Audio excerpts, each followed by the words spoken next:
Hello po mga kababayan, si Dante Maravillas, Bicolano vlogger, broadcast journalist from Alpine. Yung ating Pangulo pala po, nasa Masbate ngayon. Kasi yung Masbate, isa sa mga matinding hinagupit ng bagyong Upong. So nandun yung ating Pangulo ngayon for distribution. At sabi nga natin, kagabi tinamaan ng matinding lindol yung Cebu. Baka yung ating Pangulo dumiretso doon after ng distribution ngayon.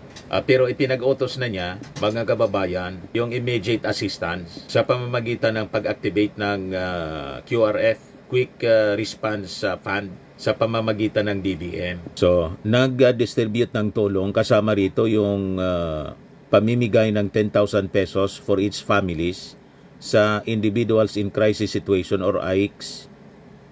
600 families yung nabigyan.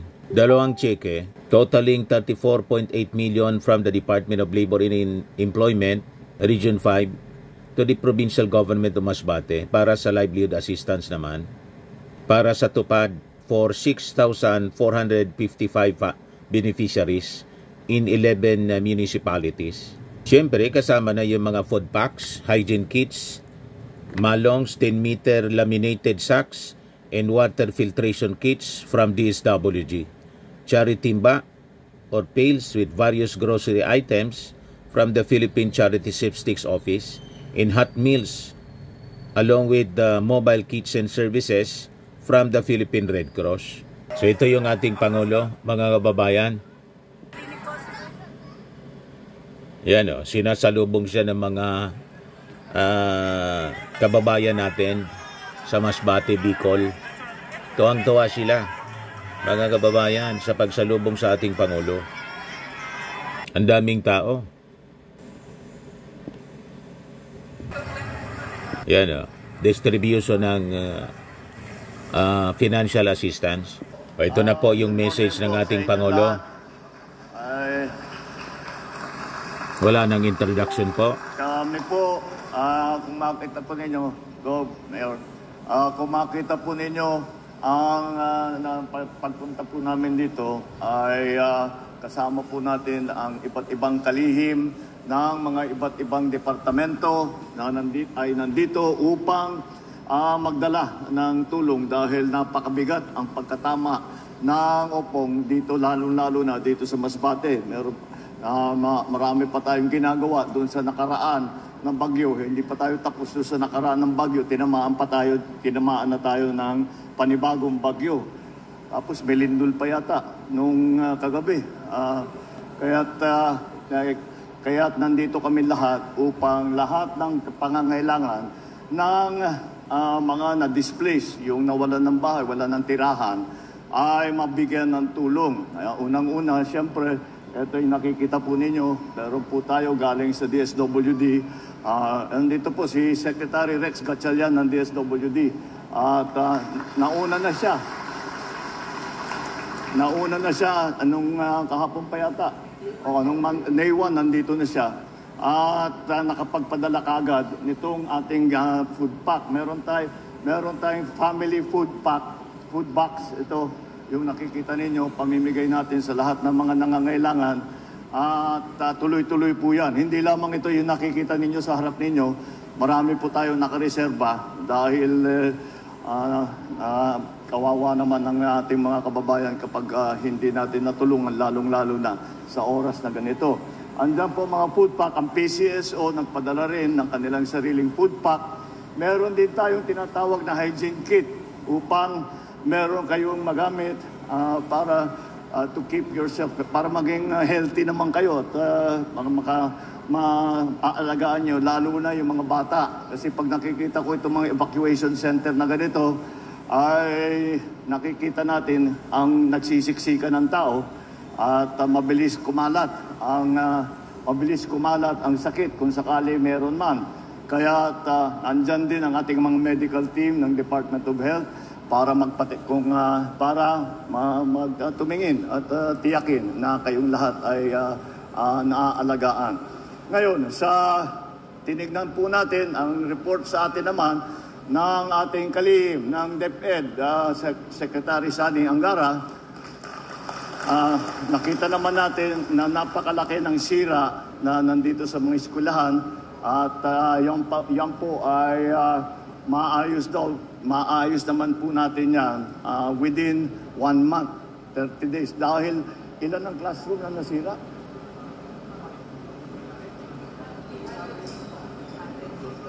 O 806 na classroom Kasama si ang nasira. Secretary Dizon, DPWH. Matatagalan ng konti, 1 buwan bago makabalik. Ang pinakamalaking problema sa kasalukuyan ay yung kuryente. Dahil yun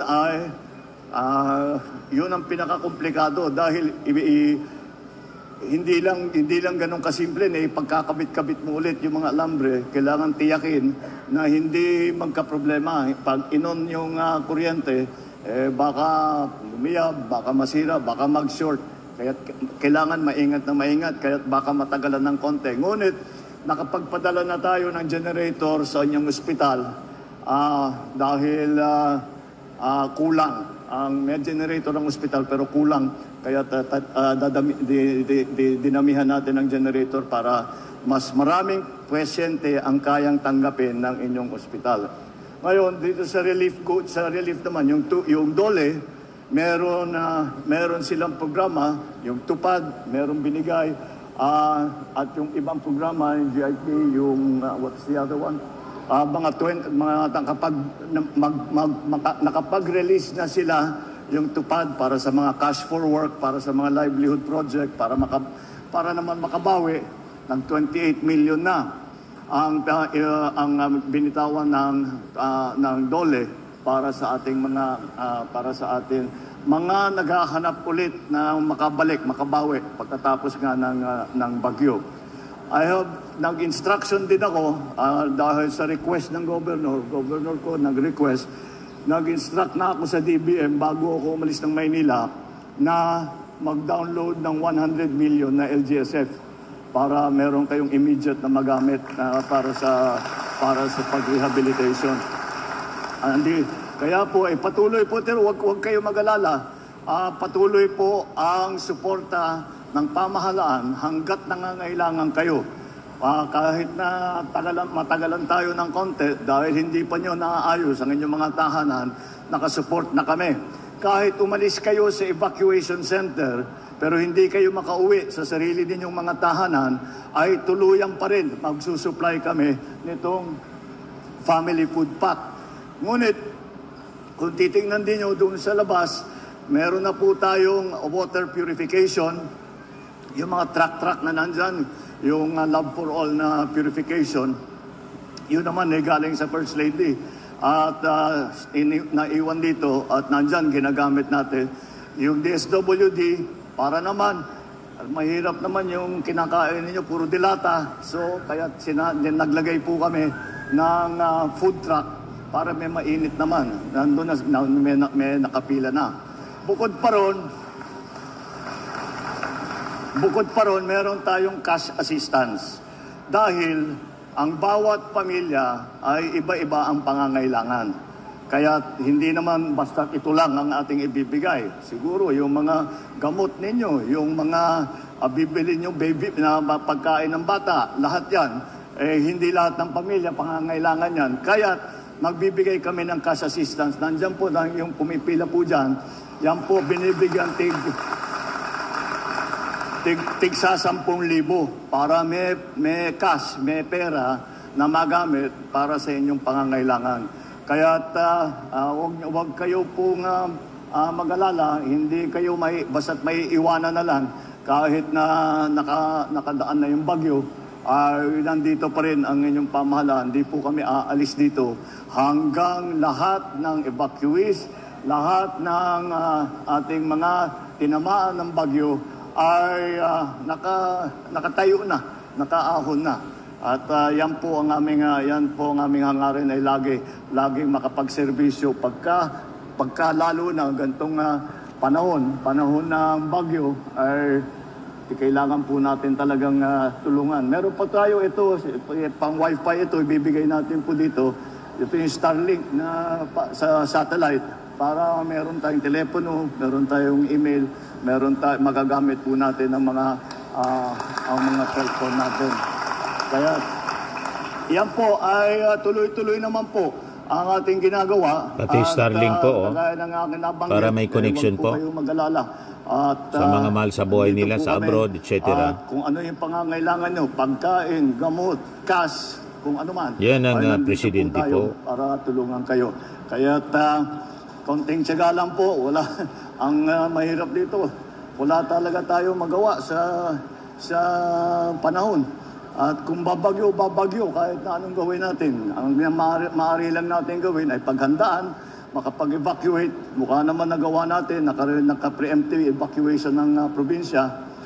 Pero medyo minalas ang Masbate dahil pagpasok ng Opong sa pool, talagang tinamaan ang pinakamalakas na tama. Meron siyempre yung ibang probinsya, Romblon, marami, may tama din sila. Pero hindi kagaya dito sa naranasan ninyo dito sa Masbate. Kaya dito po kami nauna at tinitiyak po namin na lahat po kayo ay suportado ng mga iba't ibang ahensya ng ating pamahalaan.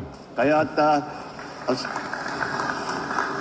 wag po kayong magdadalawang isip. Kung meron kayong pangangailangan, sabihin po ninyo sa sino man na ahensya, sa DSWD, siyempre sa provincial government, sa municipal government, lahat po ay pwede, sa city government, lahat po ay wag po kayong magdadalawang isip. Pag may pangangailangan nyo, kung maibigay namin, gagawin namin, ibibigay po namin sa inyo. Kaya